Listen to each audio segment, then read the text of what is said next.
It was almost midnight in New York City. The streets were quiet, too quiet. The kind of silence that makes even the neon lights feel tired. Mark Wilson, a taxi driver for 22 years, was finishing his shift. His eyes were heavy, his gas tank nearly empty. He thought he'd take one last fare before heading home. Then the call came through. Pick up 47th Street. Destination, Manhattan Hospice Center. When he pulled up, the building looked abandoned. But the faint glow of a window on the second floor caught his eye. Slowly, the front door opened. Out stepped an elderly woman, maybe in her 80s, wearing a pale blue dress and clutching a small suitcase. Her hands trembled as she locked the door behind her. Mark jumped out to help her, but she waved him off gently. "Thank you, dear," she said, voice soft but steady. "I'm not going to the hospital. I'm going home for the last time." He paused, unsure what she meant. Her eyes, glassy and distant, met his in the rearview mirror as she whispered, "Would you drive me around the city first? I'd like to see some places I once loved. Before morning comes." Without a word, Mark nodded. Meet her off. Engine humming. The ride of her life had just begun. They drove through Manhattan's sleeping veins, empty streets, flickering lights, echoes of laughter from distant bars. First stop, a small bakery long closed. "My husband and I met there," she smiled faintly.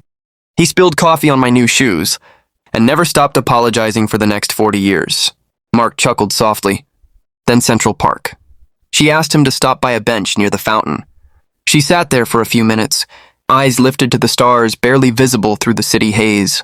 "Funny," she said. "I used to think this park would never change.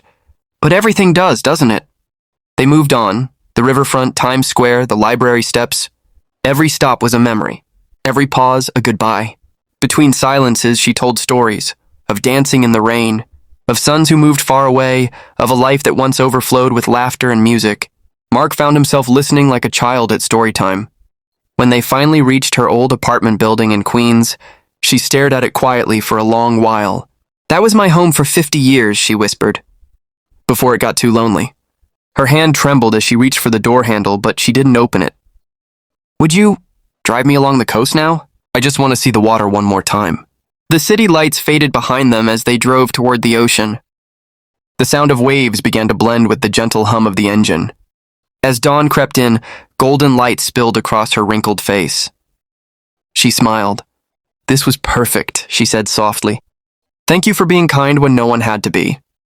Mark's throat tightened. "Don't mention it, ma'am. It's been an honor." He helped her out of the cab at a small pier. The world was still half asleep. She stood there, leaning slightly on his arm, watching the sunrise like it was her first and last. Then she said something that would stay with him forever.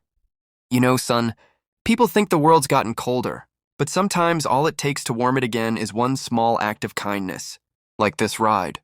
She pressed a folded note into his hand and whispered, "Don't open it yet." He drove her to a small white house near the water's edge. The nurse was waiting.